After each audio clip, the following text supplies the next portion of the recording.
Good morning students. कल मैंने आपको एक्सरसाइज 1.4 में क्वेश्चन नंबर 1 कंप्लीट करवा दिया था। आज मैं आपको क्वेश्चन नंबर 2 करवाऊँगा। मेरे साथ साथ सब लोग करते हुए चलेंगे और आप वीडियो जब देखें तो आप अपनी रफ नोटबुक को अपने पास रखें।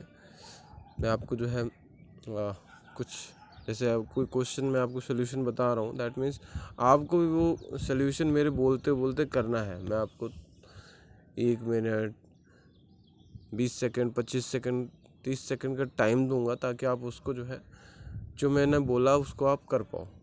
ठीक है। अभी आज मैं क्वेश्चन नंबर 2 to 7 बताऊंगा आपको। मेक श्योर कि आपकी नोटबुक और आपका पेन आपके हाथ में हो और आपको मैं जो चीज़ बोल रहा हूँ उसको आप करो प्रैक्टिकली, ताकि आपको अच्छे से वो चीज़ समझ में आए और ऑन द वीडियो आपकी हर एक चीज़ क्लियर हो जाए। ठीक है।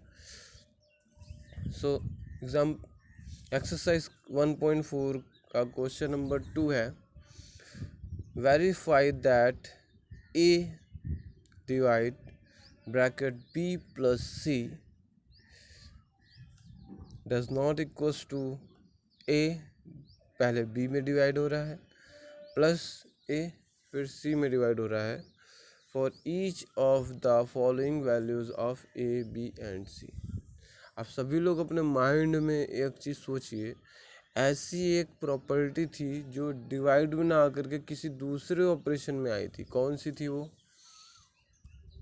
सभी लोग सोचिए, याद करिए उस चीज़ को और अपना आंसर अपने माइंड में रख करके खुद एग्जामिन करिए कि हाँ यस मेरा आंसर सही था कि नहीं, क्योंकि मैं आपको इसका आंसर बताऊंगा।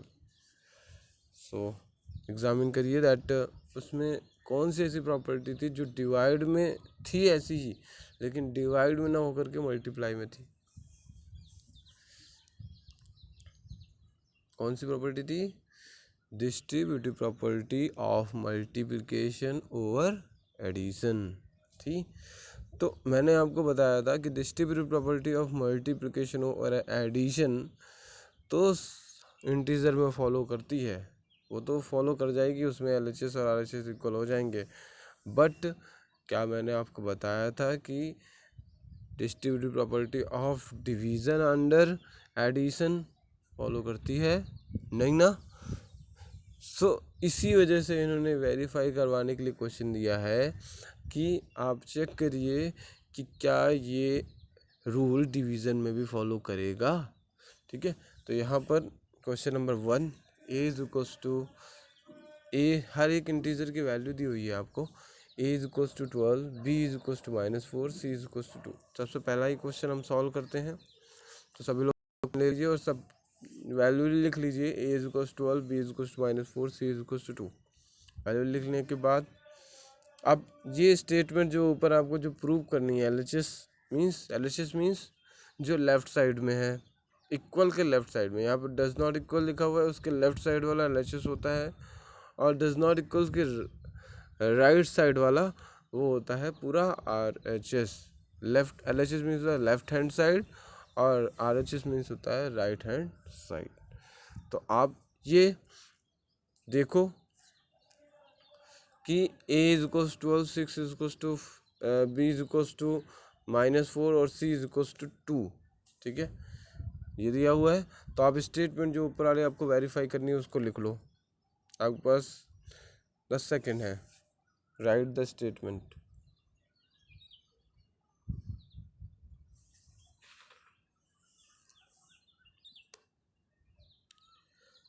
आई थिंक सब लोगों ने लिख ली होगी स्टेटमेंट। अब जहाँ पर A है उस स्टेटमेंट में, जहाँ पर A है, जहाँ पर B है और जहाँ पर भी C है, सिर्फ मैं अभी किसकी बात कर रहा हूँ? लेफ्ट हैंड साइड की। लेफ्ट हैंड साइड आपको ऊपर लिखनी है, left hand side, that means LHS।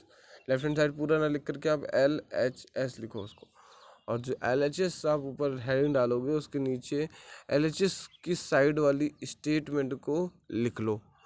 और लिखने के बाद A जहाँ पर है वहाँ पर ए की वैल्यू रख दो, बी जहाँ पर है वहाँ पर बी की वैल्यू रख दो, और सी जहाँ पर है वहाँ पर सी की वैल्यू रख दो, और फिर उसको सॉल्व करो। जैसे मैंने आपको अभी तक ऑपरेशंस बताए हैं उसके अकॉर्डिंग आप उसको सॉल्व करो। ठीक है, तो इसके लिए मैं आपको 10 सेकंड और दे रहा हूँ, तो आप इसको सॉल्व करो और सभी लोग देखो क्या आंसर आपका आ रहा है। जितना मैं आपको बताऊंगा क्या उतना आएगा आपका आंसर, चेक करिए आप।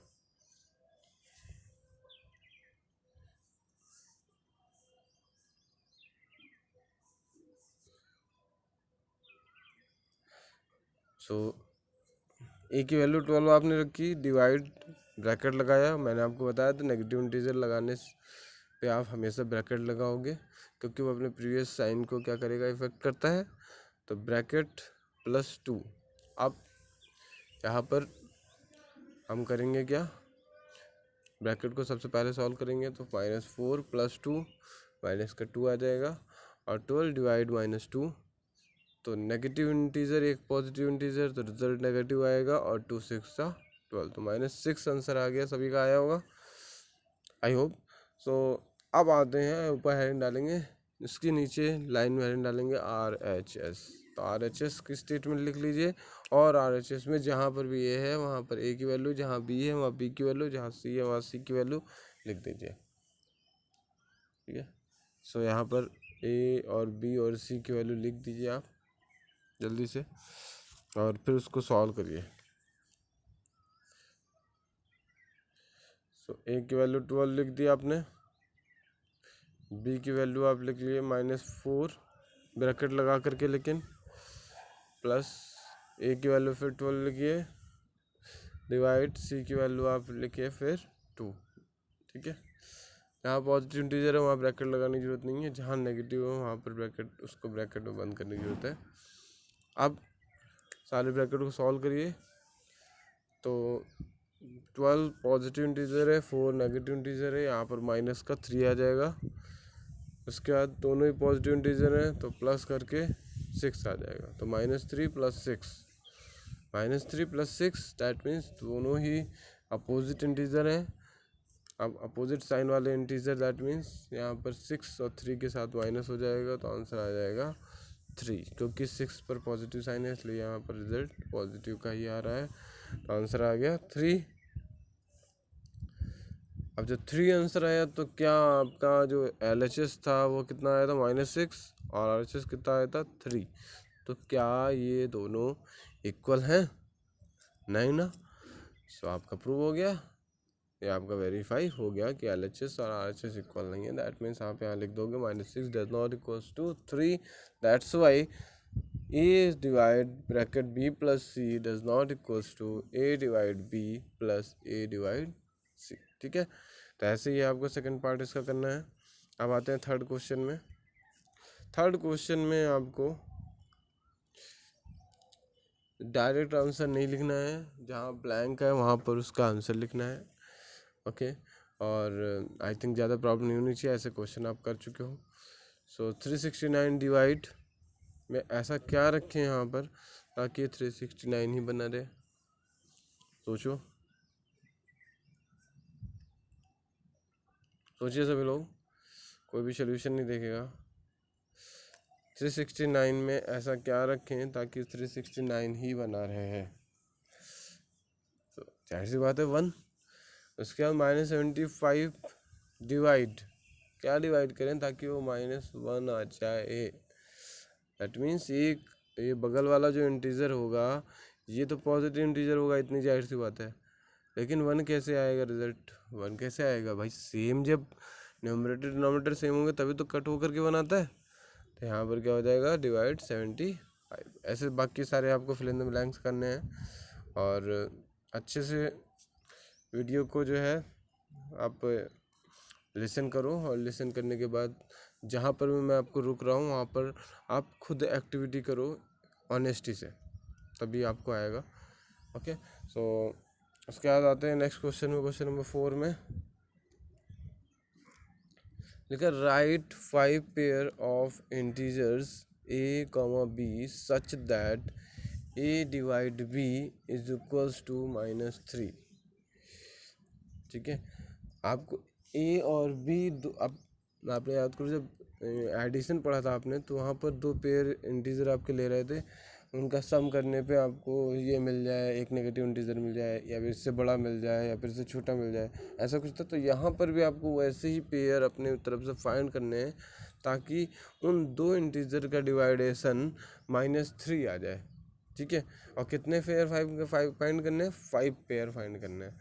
तो बहुत ईजी है। वन सच पेयर इस, जैसे कि इन्होंने एक पेयर बता भी दिया है कि 6, -2। तो जब 6 डिवाइड ब्रैकेट -2 जाएगा तो दोनों अपोजिट हैं, इंटीजर है, वो अपोजिट साइन वाले इंटीजर है, तो माइनस तो आएगा ही रिजल्ट में, और फिर 2 3 6 तो -3 आंसर आ जाएगा। ऐसे ही आपको इसमें बहुत सारी मिस्टेक्स है प्रिंट में हो गई हैं, तो यहाँ पर आप इसको अवॉइड करिएगा। उसके बाद -3, उसके बाद सॉल्यूशन भी नीचे लिखा हुआ है। तो इन्होंने देखिए 5 पेयर लिए हुए हैं, 24, -8, तो दोनों ही पॉजिटिव नेगेटिव इंटीजर है।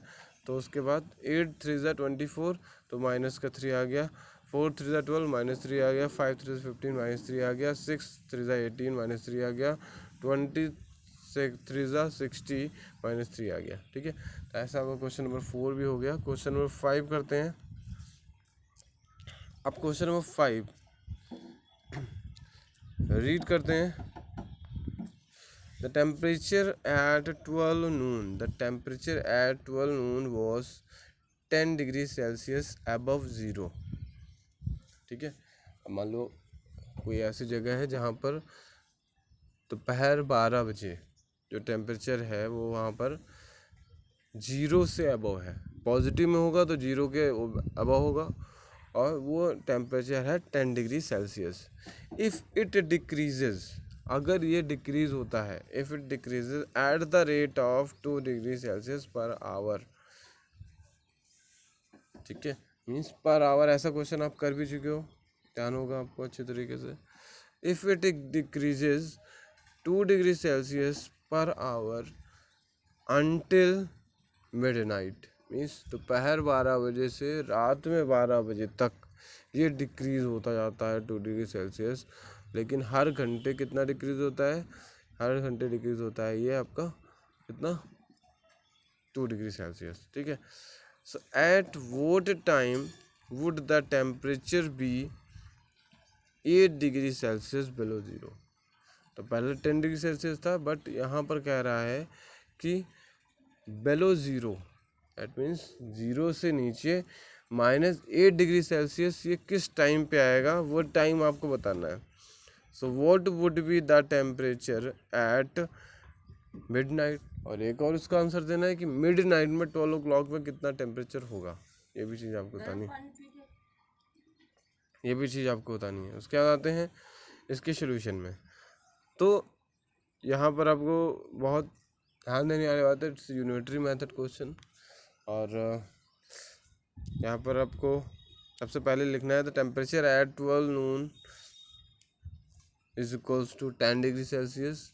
It decreases by 2 degree Celsius every hour. Okay, it decreases by 2 degree Celsius every hour and decreases up to midnight, means 12 o'clock तक डिक्रीज होता है, रात में 12 बजे तक। तो 12 से 12 के बीच में कितने आवर होंगे?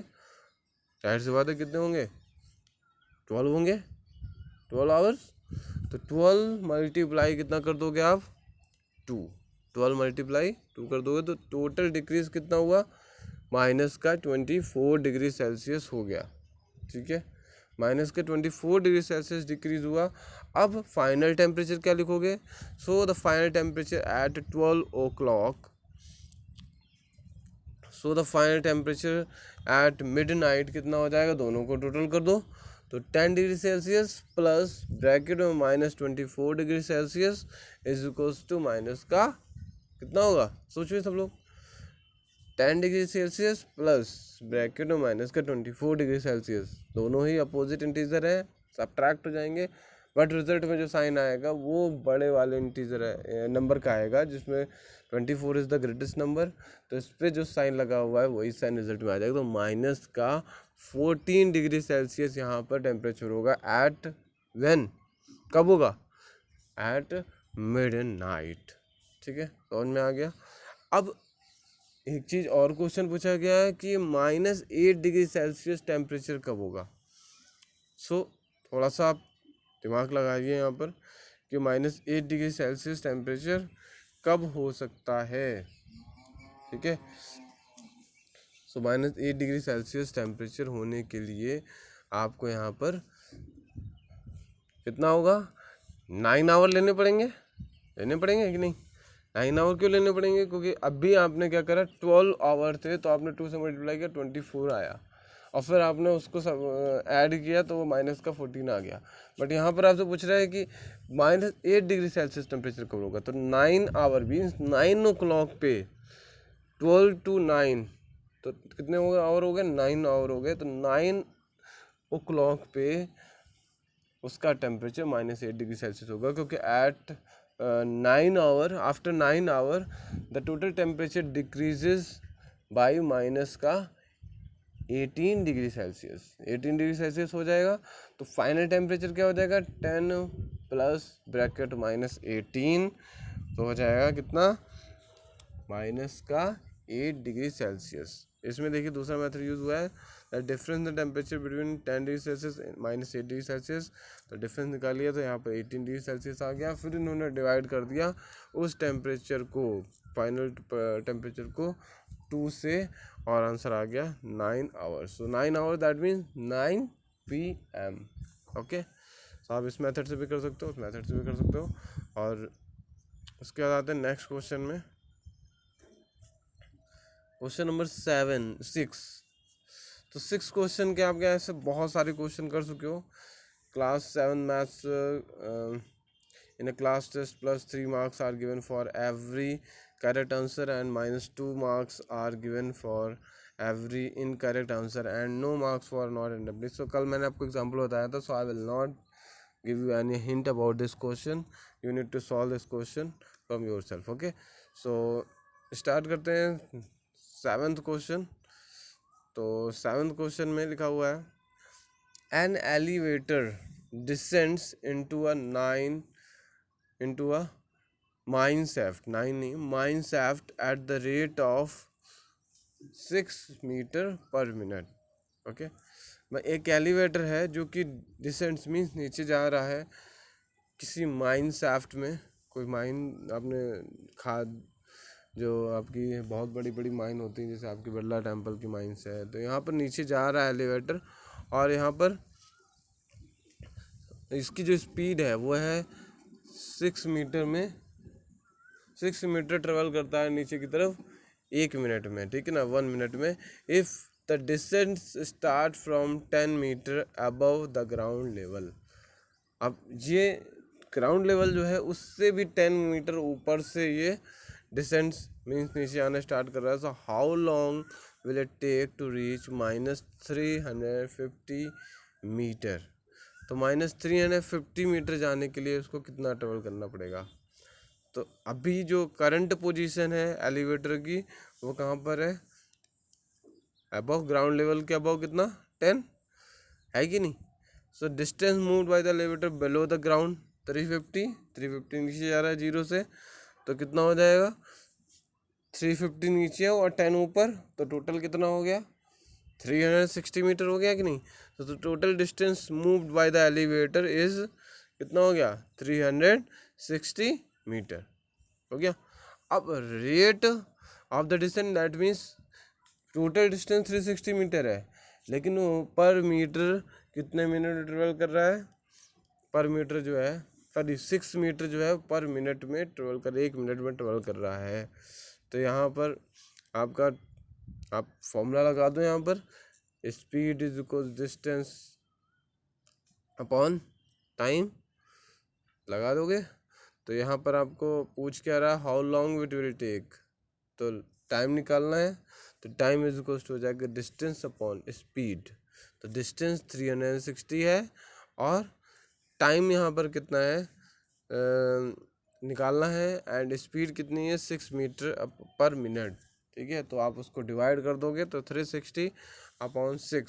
सोचिए सभी लोग कितना आएगा, 360/6 जब हम डिवाइड करेंगे तो आ जाएगा आंसर कितना, 60।